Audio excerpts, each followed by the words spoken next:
थी खून में लथपथ काया, फिर भी बंदूक उठा के 10-10 को एक ने मारा और गिर गए होश गंवा के। अब अंत समय आया तो कह गए कि हम मरते हैं, खुश रहना देश के प्यारो, अब हम तो सफर करते हैं। लता दीदी के गले से निकले हुए इस सुरीले गाने को सुनकर आज भी आंखें नम हो जाती है। लेकिन कुछ ऐसे ही हालात थे कारगिल युद्ध के, जब हमारे देश के एक एक जवान 100-100 दुश्मनों को मारकर अंत में खुद ही शहीद हो गए और बदले में हमें दे गए कारगिल युद्ध की जीत। एक ऐसी जीत जिसके बाद पाकिस्तान ने दोबारा कभी भारत पर अटैक करने की जुर्रत नहीं की। लेकिन सोचने की बात यह है कि भारत पाक के बीच कारगिल वॉर हुआ ही क्यों हमारे देश के जवानों को अपने ही देश के कारगिल पहाड़ियों को बचाने के लिए अपने प्राण की आहुति देनी पड़ी। आखिर में ये कारगिल का वॉर जीतना हमारे देश के सैनिकों के लिए इतना मुश्किल क्यों था और कैसे इस 3 महीने तक चले युद्ध में भारत ने विजय हासिल की। 16 अक्टूबर 1971 में आखिरकार पाकिस्तान भारत के आगे अपने 93,000 सैनिकों के साथ सरेंडर कर देता है और इसी वक्त पाकिस्तान 2 टुकड़ों में बट जाता है। इंडियन आर्मी की मदद से बांग्लादेश अपना स्वतंत्र झंडा फहराता है। इस वॉर में पाकिस्तानी आर्मी की ऐसी बेइज्जती हुई जो कि इतिहास में अब तक कभी नहीं हुई थी। भारत से मिली इस करारी हार से एक पाकिस्तानी फौजी बड़ा दुखी हुआ। उसका नाम था परवेज मुशर्रफ। जैसे वर्ल्ड वॉर 1 में हिटलर ने घायल होकर जर्मनी को हारते देखा था और एलाइज कंट्रीज को हराने का सपना बुनकर दोबारा जर्मनी को वर्ल्ड वॉर 2 की आग में धकेल दिया था, ठीक वैसे ही मुशर्रफ भी 1971 की हार का बदला लेने के लिए भारत के खिलाफ पलटवार करने की साजिश रचने लगा। इसी बीच 1984 में भारत ने दोबारा से पाकिस्तान को सियाचिन में धूल चटा दी, जिससे कि मुशर्रफ और बौखला गया। इसी बीच चीन एटॉमिक पावर बन चुका था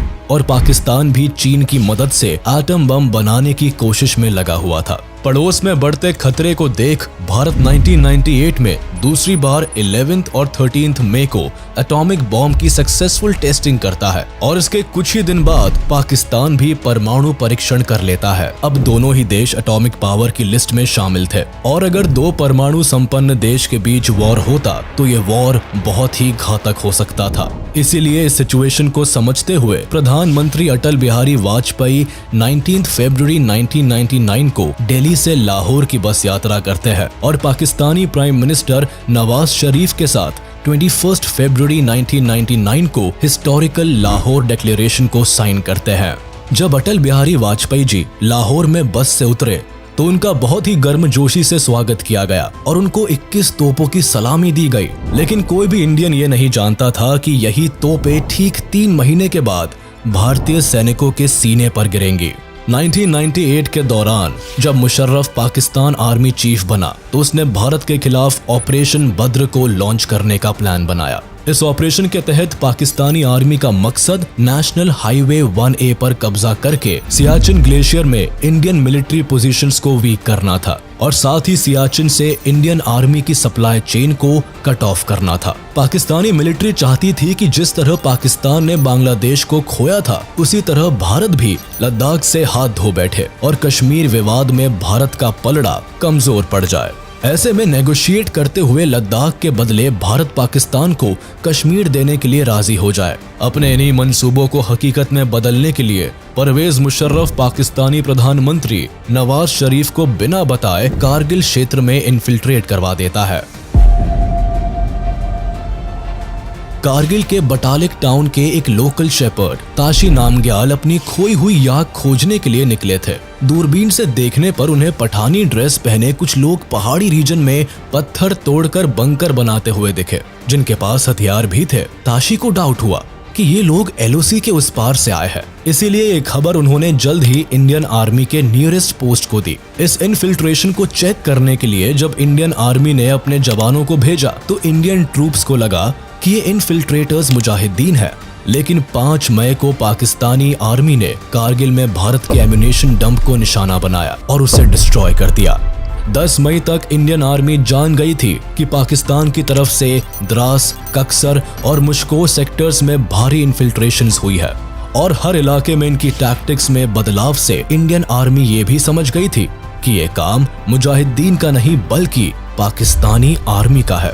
ये खबर साफ थी कि पाकिस्तानी सैनिक भारत के एलओसी वाले हिस्से में 150 किलोमीटर तक फैल चुके हैं। कारगिल का पूरा हिस्सा ऊंची पहाड़ियों और दर्रा और वैलीज में बटा हुआ है। ऐसे में पाकिस्तानियों ने भारत के कई पीक्स और वैलीज को ऑक्यूपाई कर लिया था। मशको वैली के कई निचले हिस्से .5353 माउंटेन पीक, जो कि एलओसी पर बना हुआ है और इंडियन पाकिस्तान के बॉर्डर की तरह काम करता है, उसे पूरी तरह कैप्चर कर लिया था। काकसार गांव, बटालिक रेंज और चोरबत वैली के माउंटेन पीक्स और तुर्तुक विलेज के सदर्न एरियाज में भी पाकिस्तानी सैनिकों ने घुसपैठ कर दी थी और ऑक्यूपाई कर लिया था। इस तरह से कई सारे स्ट्रेटेजिक माउंटेन पीक्स को पाकिस्तानियों ने कब्जा करके रखा था। ये पाकिस्तानी घुसपैठ 1971 में किए गए शिमला एग्रीमेंट का डायरेक्ट ब्रीच था, जिसे प्रेसिडेंट जुल्फिकार अली भुट्टो और इंदिरा गांधी के बीच साइन किया गया था। इस इन्फिल्ट्रेशन की खबर जब प्रधानमंत्री अटल बिहारी वाजपेयी तक पहुंची तो उन्होंने कैबिनेट मीटिंग को बुलाया और इस मैटर को डिस्कस किया। भारत सरकार पाकिस्तान सरकार से इस इंट्रूजन का जवाब मांग रही थी, लेकिन नवाज शरीफ और पाकिस्तानी आर्मी बार बार इस एलओसी क्रॉसिंग को डिनाई कर रहे थे और कह रहे थे कि पाकिस्तानी आर्मी ने एलओसी पार नहीं की है, बल्कि ये काम मुजाहिदीन का है। लेकिन पाकिस्तान का ये झूठ भी ज्यादा दिन तक पर्दे पर नहीं रह पाया और जल्द ही इंडियन आर्मी को पाकिस्तानी आर्मी के कई डॉक्यूमेंट्स मिले, जिससे ये साबित हो गया कि ये काम पाकिस्तानी आर्मी का है। ये कॉन्फ्लिक्ट अब कारगिल वॉर की शक्ल ले चुका था, जिसका असर इंटरनेशनल लेवल पर भी देखा जा सकता था। दुनिया में ये पहली बार था जब दो न्यूक्लियर पावर्ड देश जंग में एक दूसरे के खिलाफ खड़े थे। इस कॉन्फ्लिक्ट में भारत की पहली कैजुअलिटी 15 मई को हुई, जब जाट रेजिमेंट के कैप्टन सौरभ कालिया और 5 जवानों को पाकिस्तानी सैनिकों ने बंदी बना लिया था। ये जवान काकसर एरिया में पेट्रोलिंग के लिए गए थे, तब पाकिस्तानी आर्मी द्वारा उन पर हमला किया गया था। 22 दिन तक इन सैनिकों को पाकिस्तानी आर्मी ने अपनी कैद में रखा और इन पर एक्सट्रीम टॉर्चर्स किए गए। उसके बाद जब इन जवानों के मृत शरीर को भारत को लौटाया गया, तब इंडियन सोल्जर्स के सब्र का बांध टूट गया। अब सामने एक ही रास्ता था और वो था भारत की जीत और पाकिस्तानियों को एक ऐसा सबक देना जो वो चाहकर भी कभी न भूल पाए। 10 मई 1999 को इंडियन आर्मी ने पाकिस्तानी आर्मी के खिलाफ ऑपरेशन विजय को लॉन्च किया। इसका मकसद कारगिल के इलाके पर भारत के कंट्रोल को वापस एस्टैब्लिश करना और पाकिस्तानी आर्मी को वहां से भगाना था। इसलिए हजारों सैनिकों को कश्मीर से कारगिल की तरफ मोबिलाइज किया गया। उस वक्त भारत के आर्मी चीफ वेद प्रकाश मलिक थे, जिन्होंने ऑपरेशन विजय की कमान संभाली थी और 16,000 फीट पर दुश्मनों से लड़ने के लिए इंडियन मिलिट्री स्ट्रेटेजी को भी प्लान किया था। इस युद्ध में इंडियन आर्मी का फर्स्ट अप्रोच कारगिल की स्टीप पहाड़ियों को चढ़ना था, जिसे चढ़ने में 12 से 13 घंटे का वक्त लगता था। अब क्योंकि कारगिल की नंगी और खड़ी पहाड़ियों पर दुश्मन आसानी से इंडियन सोल्जर्स को देख सकते थे, इसीलिए चढ़ाई का वक्त रात को चुना गया। लेकिन मुश्किल ये थी कि कारगिल की पहाड़ियों पर एक तो हड्डी जमा देने वाली ठंड थी और ऊपर चढ़ने के साथ ही ऑक्सीजन की कमी भी होने वाली थी। ऐसे में ऊपर चढ़ते हुए या तो सैनिक अपने साथ पानी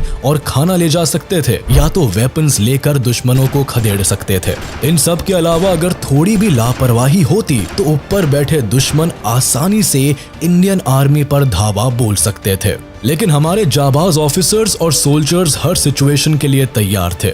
इंडियन आर्मी के इस ऑपरेशन को सक्सेस करने में इंडियन एयरफोर्स और इंडियन नेवी ने भी एक बड़ा क्रूशियल रोल निभाया। इस दौरान उन्होंने ऑपरेशन सफेद सागर एंड ऑपरेशन तलवार लॉन्च किया।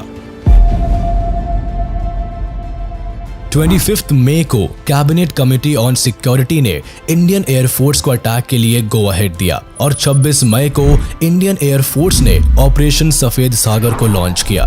एयरफोर्स को प्रधानमंत्री अटल बिहारी वाजपेयी की ओर से साफ इंस्ट्रक्शन दिए गए थे कि किसी भी हाल में वो एलओसी को पार ना करे। ऑपरेशन सफेद सागर कारगिल वॉर में इंडियन एयरफोर्स द्वारा लॉन्च किया गया एयर ऑपरेशन था, जिसे कारगिल की पोस्ट से पाकिस्तानी आर्मी को खदेड़ने के लिए चलाया गया था। जब कारगिल कॉन्फ्लिक्ट बढ़ने लगा और दुश्मन कारगिल की पीक्स पर बैठे हुए आर्मी को लगातार क्षति पहुंचा रहे थे, तब आर्मी को एयरफोर्स की मदद की जरूरत हुई। ऐसी भयावह स्थिति में एयरफोर्स सामने आई, जिसने इंडियन आर्मी को कवर दिया और साथ ही साथ पाकिस्तानी आर्मी को एंगेज करके आर्मी को सपोर्ट किया, जिससे कि इंडियन आर्मी इन ऊंचे पीक्स पर पहुंचकर हैंड टू हैंड कॉम्बैट कर सके। साथ ही साथ पीक्स पर चढ़ते हुए सैनिक ज्यादा भार लेकर नहीं चढ़ सकते थे। ऐसे में एयरफोर्स उन्हें जरूरी सामान भी एयर ड्रॉप कर रही थी। 25 मई को एयरफोर्स द्वारा आर्मी को एयर कवरेज देने के लिए इस ऑपरेशन को लॉन्च किया गया था। शुरुआत में आर्मी की जरूरत थी कि एयरफोर्स उन्हें MI-17 हेलीकॉप्टर की मदद मुहैया कराए और एयरफोर्स ने किया भी ऐसा ही। लेकिन कारगिल की पहाड़ियों में इस स्ट्रैटेजी से एयरफोर्स को भारी नुकसान झेलना पड़ा। इस दौरान 28 मई को MiG-27 फाइटर एयरक्राफ्ट चलाने वाले फ्लाइट लेफ्टिनेंट नचिकेता, जो बतालिक सेक्टर में पाकिस्तानी ठिकानों पर हवाई हमला कर रहे थे, उसी समय उनके प्लेन को मार गिराया गया और उन्हें कैप्चर कर लिया गया। लेकिन इंटरनेशनल प्रेशर के चलते 4 जून को पाकिस्तानी आर्मी द्वारा उन्हें वापस लौटा दिया गया। अपनी स्ट्रैटेजी को बदलते हुए इंडियन एयरफोर्स ने इंडियन आर्मी को बेटर एयर सपोर्ट देने के लिए MiG-21, MiG-23 एंड MiG-27 को यूज करना शुरू किया और मिराज 2000 को लेजर गाइडेड बॉम्ब से प्रिसीजन अटैक्स में लाया गया। इनकी मदद से एयरफोर्स ने दुश्मनों की पोजीशंस की रेकी कर उन पर एयर स्ट्राइक की और पाकिस्तानी आर्मी की पोजीशंस की जानकारी इंडियन आर्मी से शेयर की। इस जानकारी की मदद से ही आर्मी एक बेहतर प्लान के साथ दुश्मनों को टारगेट कर पाई। यह ऑपरेशन मौत को बुलावा देने जैसा था। इसमें एयर फोर्सेस के जाबाज सिपाही हथेली पर जान लेकर इस ऑपरेशन को कामयाब बनाने में लगे थे। कहानी में आगे बढ़ते हुए आपको ये भी बता दे कि कारगिल गर्ल कही जाने वाली जाबाज पायलट गुंजन सक्सेना ने पहली बार वॉर जोन में अपना चॉपर चलाया था और भारत की पहली महिला पायलट बनी जिन्होंने वॉर जोन में फ्लाई किया। इस दौरान उन्होंने ऑपरेशन विजय में काफी अहम भूमिका निभाई। उन्होंने वॉर जोन के खतरे में भारतीय जवानों के लिए डेली एसेंशियल्स की चीजें ड्रॉप की और कई भारतीय सोल्जर्स जो वॉर में शहीद हो गए थे उन्हें पहाड़ियों से वापस भी लाई। 3 महीने तक चले इस कॉन्फ्लिक्ट में इंडियन नेवी भी पाकिस्तान को घेरने में पीछे नहीं रही। इंडियन आर्मी को सपोर्ट करने और पाकिस्तान को चारों तरफ से घेरने के लिए नेवी ने इसी दौरान ऑपरेशन तलवार को लॉन्च कर दिया, जिससे कि अगर किसी भी सूरत में पाकिस्तानी फौजी कारगिल को ऑक्यूपाई करने की कोशिश करे तो इंडियन नेवी अपने मिसाइल्स के साथ पाकिस्तान को घुटने के बल झुकने पर मजबूर कर दे। नेवी इस वॉर में पाकिस्तान की पोजीशन को कमजोर करना चाहती थी। इस ऑपरेशन का मकसद पाकिस्तान पर प्रेशर बिल्डअप करके उसे युद्ध से पीछे हटाना था। इसीलिए मिड जून 1999 में इंडियन नेवी ने अपने ईस्टर्न और वेस्टर्न फ्लीट्स को अरेबियन सी में शिफ्ट कर दिया। भारत की नेवल पावर पाकिस्तान की नेवल पावर से 7 गुना ज्यादा हुआ करती थी। इसीलिए जब भारतीय नौसेना ने खुलेआम अपनी बैटलशिप से कराची के आसपास नेवल ब्लॉकेड लगाई, तब पाकिस्तानी नेवी ने चुप्पी साधे रखी। इंडियन नेवी की स्ट्रैटेजी से पाकिस्तान इस कदर प्रेशर में आ गया था कि उन्होंने अपने ऑयल टैंकर्स और मेजर वॉरशिप्स को कराची बंदरगाह से हटाकर मकरन में शिफ्ट कर दिया था, ताकि भारतीय जहाजों के साथ सीधे टकराव से बचा जा सके। हालांकि ऑपरेशन तलवार के तहत इंडियन नेवी ने पाकिस्तान पर डायरेक्ट अटैक नहीं किया, लेकिन उन्होंने अपनी इस रणनीति से पाकिस्तान का सी ट्रेड और ऑयल सप्लाई पूरी तरह कट ऑफ कर दिया था। 14 जुलाई को इंडियन नेवी का ऑपरेशन खत्म हो गया और प्राइम मिनिस्टर अटल बिहारी वाजपेयी ने इसे एक मैसिव सक्सेस बताया। कारगिल पर वापस कंट्रोल जमाने के लिए भारत के जाबाज सैनिक जहां ब्रेवरी से लड़ रहे थे, वहीं कारगिल में उन्हें कई एक्सट्रीम कंडीशंस का सामना करना पड़ रहा था। ग्राउंड लेवल पर पाकिस्तानी आर्मी के पास हाइट का एडवांटेज था। वो पहाड़ी की चोटियों से लगातार फायर करके जवानों की मुश्किल बढ़ा रहे थे। साथ ही ज्योग्राफिकल कंडीशंस भी भारत के सैनिकों के विपरीत काम कर रही थी। कारगिल की ठंडी पहाड़ियां उन दिनों माइनस टेम्परेचर में थी। यहाँ न केवल ऑक्सीजन लेवल कम था, बल्कि एयर प्रेशर भी काफी कम था। इतनी लंबी चोटियों को पार करते हुए जो सैनिक आगे बढ़ रहे थे, उनमें से कई ऑल्टीट्यूड सिकनेस का शिकार भी हो रहे थे। इंडियन आर्मी इस फुल फ्लेजेड वॉर के लिए पूरी तरह तैयार नहीं थी, इसीलिए शुरुआती स्टेज में भारत को खास सफलता नहीं मिली। लेकिन जल्द ही भारतीय आर्मी ने अपनी स्ट्रैटेजी बदली। NH-1A पर पाकिस्तानी आर्मी की कांस्टेंट शेलिंग के बीच इंडियन आर्मी ने कारगिल के चैलेंजेस को ओवरकम किया और दिन के समय होने वाले फ्रंटल अटैक्स के बजाय आर्मी ने अपने अटैक्स की टेक्निक्स को बदला और चढ़ाई का वक्त रात को चुना गया। तोलोलिंग की लड़ाई ऊंची पहाड़ियों की पीक पर लड़ी गई, जो कि एक डिसाइसिव और ऐतिहासिक लड़ाई थी जिसने युद्ध में भारत की जीत को लगभग पक्का कर दिया था। इस पहाड़ी पर पाकिस्तानी आर्मी कब्जा करके बैठी हुई थी और यहाँ की पहाड़ियों को रिकैप्चर करना इंडियन फोर्सेस के लिए सबसे मुश्किल हो रहा था। 16,000 की हाइट पर यहाँ टेम्परेचर माइनस में था और पाकिस्तानी आर्मी कंटिन्यूस शेलिंग करके इंडियन आर्मी के लिए यहाँ पहुंचना और भी मुश्किल बना रही थी। खुफिया जानकारी के हिसाब से पाकिस्तानियों ने ये बात फैलाई कि केवल 4 से 5 घुसपैठियों ने ही तोलोलिंग पर कब्जा कर रखा है, लेकिन ये बात गलत साबित हुई। पाकिस्तानी आर्मी की एक पूरी की पूरी कंपनी तोलोलिंग की पहाड़ी पर तैनात थी। ऐसे में भारतीय सैनिक केवल अंधेरी रातों में अपने मिशन को अंजाम देते थे जब रोशनी कम होती थी, ताकि उनकी मूवमेंट की नजर पाकिस्तानी आर्मी पर ना पड़े। अक्सर उन्हें गोला बारूद और 2 किलो राशन में से किसी एक आइटम को चुनना होता था और हमारे सिपाही वॉर इक्विपमेंट का चुनाव करते थे। इस पहाड़ी पर चढ़ने वाली आर्मी यूनिट में 18 ग्रेनेडियर्स बटालियन और कई ऑफिसर शामिल थे, जिसमें से एक कैप्टन अजीत सिंह भी थे। आगे मेजर राजेश अधिकारी ने भी अपनी कंपनी लीड करते हुए पहाड़ी पर चढ़ने की कोशिश की। वह अपनी कोशिश में सफल हो ही जाते, लेकिन जब वो ऊंचाई से कुछ मीटर ही दूर थे तब घुसपैठियों ने इन्हें देख लिया और फायरिंग शुरू कर दी। इस फायरिंग में मेजर राजेश अधिकारी शहीद हो गए और उनके 2 साथी भी हैंड टू हैंड कॉम्बैट में शहीद हो गए। आगे पाकिस्तानी आर्मी की तरफ से भारी फायरिंग हुई, जिससे बचने के लिए सैनिकों को पत्थरों के पीछे पोजीशन लेनी पड़ी। अब जब सैनिक जरा भी मूवमेंट करते, वैसे ही पाकिस्तानी आर्मी की तरफ से फायरिंग शुरू हो जाती। इससे हुआ ये कि भारतीय सैनिकों की फौज बीच में ही फंस गई। इनके पास ग्रेनेड्स भी खत्म हो रहे थे। ऐसे में स्थिति को सुधारने के लिए कर्नल रविंद्रनाथ आगे आए, जिन्होंने 90 सोल्जर्स के साथ पहाड़ की चढ़ाई शुरू की। 12 जून को उन्हें अपने मिशन में तब सफलता मिली जब वह बीच में फंसे सैनिकों तक पहुंच गए। अब कर्नल रविंद्रनाथ भी दुश्मन से 1000 फीट की दूरी पर थे। यहाँ उन्होंने अपने सोल्जर्स को आखिरी बार जीत की कसम दिलाई और आगे बढ़ गए, जिसके बाद हमारी फौज उत्साहित होकर आगे बढ़ी। 4 घंटे तक लगातार फायरिंग जारी रही। 10,000 से ज्यादा शेल्स और 120 आर्टिलरी गन्स को फायर किया गया। प्लान के मुताबिक सैनिकों को 3 टीम्स में डिवाइड किया गया और उन्हें नाम दिया गया अर्जुन, भीम और अभिमन्यु। पहली टीम को टास्क दिया गया कि वह फ्रंटल अटैक्स को संभालेंगे, जबकि दूसरी टीम लोअर रिज से जाकर पीछे से अटैक करेगी और तीसरी टीम कवर फायर देगी। इस लड़ाई में पाकिस्तानी सैनिक को पीछे की तरफ से मेजर विवेक गुप्ता के प्लाटून्स ने अटैक किया। यहाँ hand to hand combat fighting हुई और इस लड़ाई में भारत ने मेजर विवेक गुप्ता और अपने 6 सोल्जर्स को खो दिया।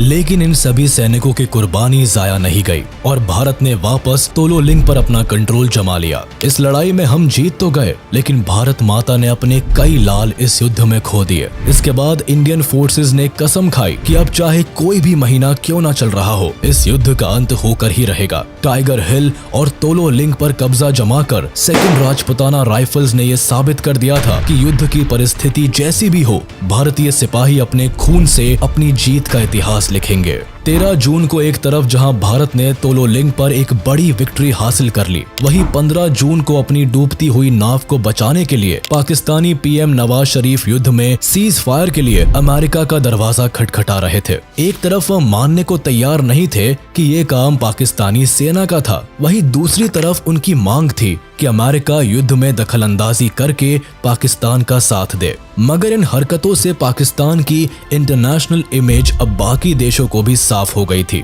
इधर वाजपेयी जी ने अमेरिकी राष्ट्रपति बिल क्लिंटन को टेलीफोन पर हुई बातचीत में साफ कर दिया था कि पाकिस्तान या तो खुद इंडियन टेरिटरी को खाली कर दे, वरना भारत जिस तरह से बेहतर समझेगा उन्हें बाहर निकाल फेंकेगा। यूएस प्रेसिडेंट बिल क्लिंटन ने भी भारत की साइड लेते हुए युद्ध में इंटरवीन करने से मना कर दिया था, बल्कि अमेरिका ने पाकिस्तान को पब्लिकली फटकार लगाकर और उसे जल्द से जल्द अपने सैनिकों को एलओसी से बाहर बुलाने को कहा था। अमेरिका से ठुकराए जाने के साथ ही पाकिस्तान इंटरनेशनल लेवल पर खुद को कॉर्नर्ड महसूस कर रहा था। जाहिर था एक ऐसे राष्ट्र के साथ कोई नहीं खड़ा होना चाहता था जिसने बेवजह एक बड़े युद्ध को जन्म दे दिया था, और अमेरिका भी एक गलत राष्ट्र की साइड लेकर वर्ल्ड पावर के तौर पर अपनी क्रेडिबिलिटी खत्म नहीं करना चाहता था।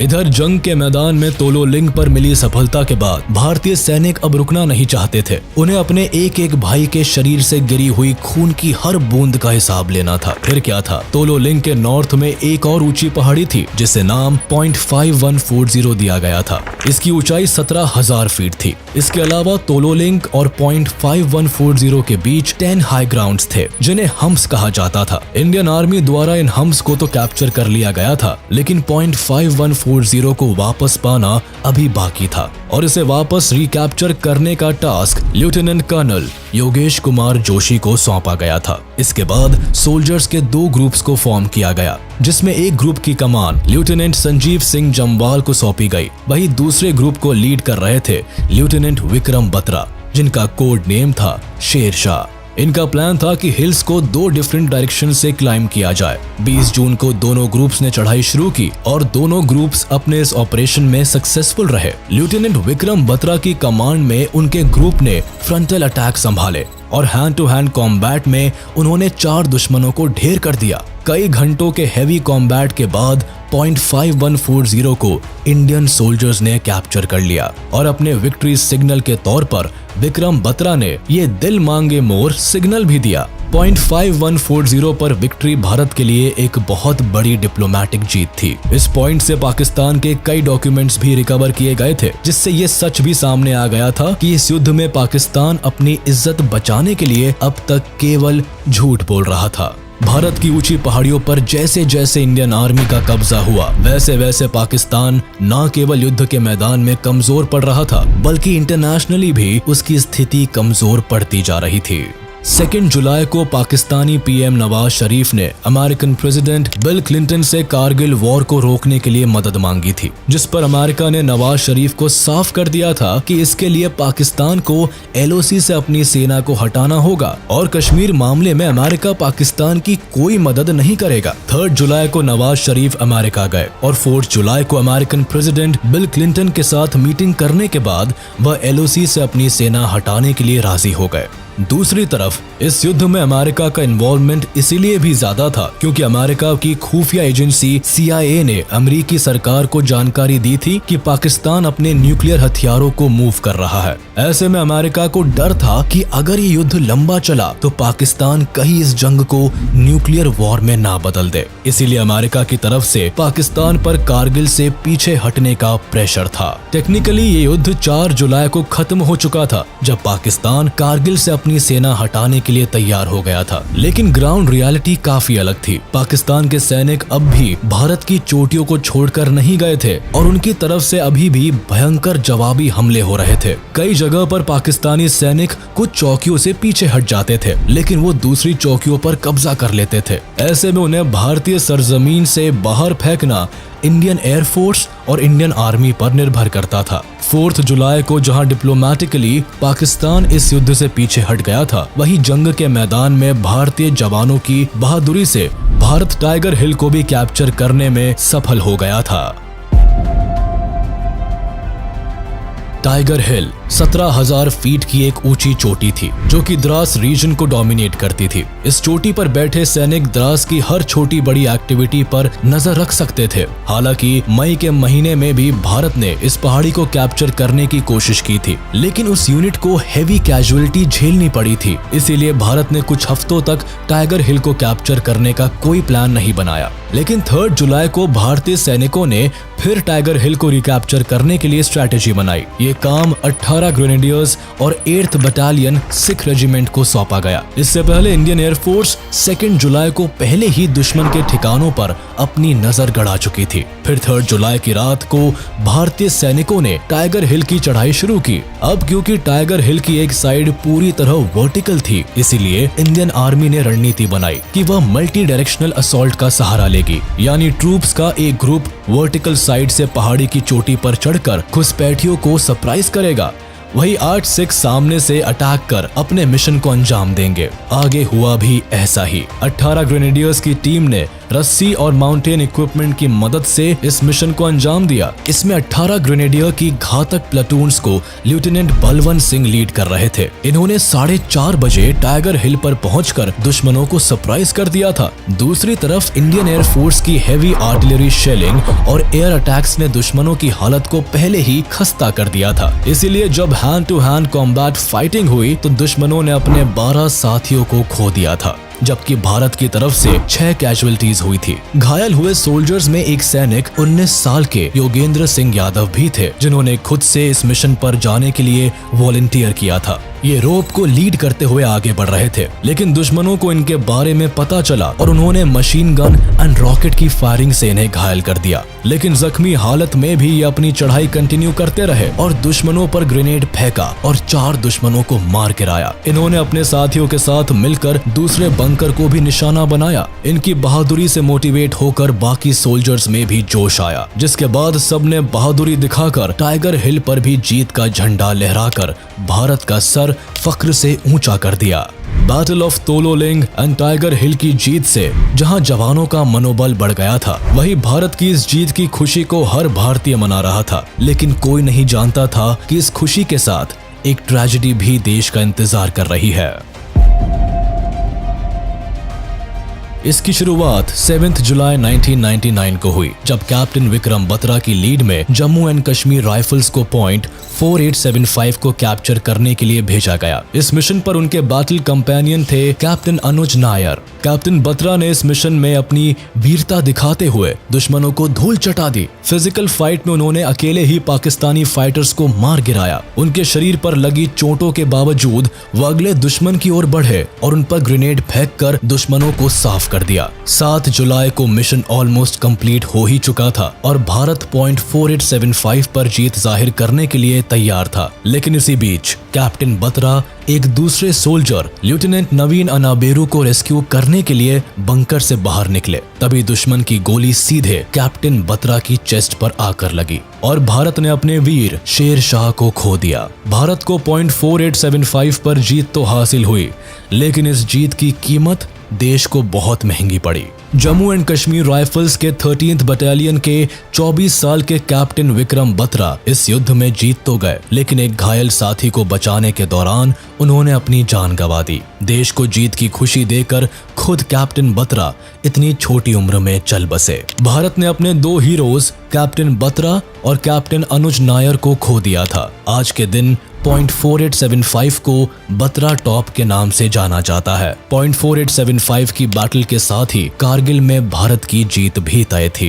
एक तरफ जहां भारत ने द्रास का कंट्रोल अपने हाथ में ले लिया था, वहीं 7 जुलाई को इंडियन आर्मी बटालिक सेक्टर में जुबर हाइट्स को भी कैप्चर करने में सफल हो चुकी थी। बटालिक तुर्तुक सब सेक्टर, जो कि सियाचिन के करीब था, उसे भी इंडियन आर्मी ने अपने कंट्रोल में ले लिया था। भारत की युद्ध में ये डोमिनेशन पाकिस्तान को वॉर में पीछे खदेड़ रहा था और उसी का नतीजा था कि 11 जुलाई तक पाकिस्तानी ट्रूप्स बटालिक सेक्टर से पीछे हटने लगे थे। साथ ही 12 जुलाई को इंटरनेशनल प्रेशर में आकर पाकिस्तानी ट्रूप्स को पूरे कारगिल से पीछे हटना पड़ा था। 14 जुलाई को प्रधानमंत्री अटल बिहारी वाजपेयी ने ऑपरेशन विजय को एक बड़ी सक्सेस डिक्लेयर कर दिया था। लेकिन ये युद्ध ऑफिशियली 26 जुलाई को खत्म हुआ, जब इंडियन एयरफोर्स और आर्मी ने कंफर्म किया कि कारगिल से घुसपैठिए पूरी तरह से एविक्ट हो चुके हैं। इसीलिए आज इस दिन को कारगिल विजय दिवस के रूप में मनाया जाता है, क्योंकि इस दिन भारतीय सैनिकों की बहादुरी,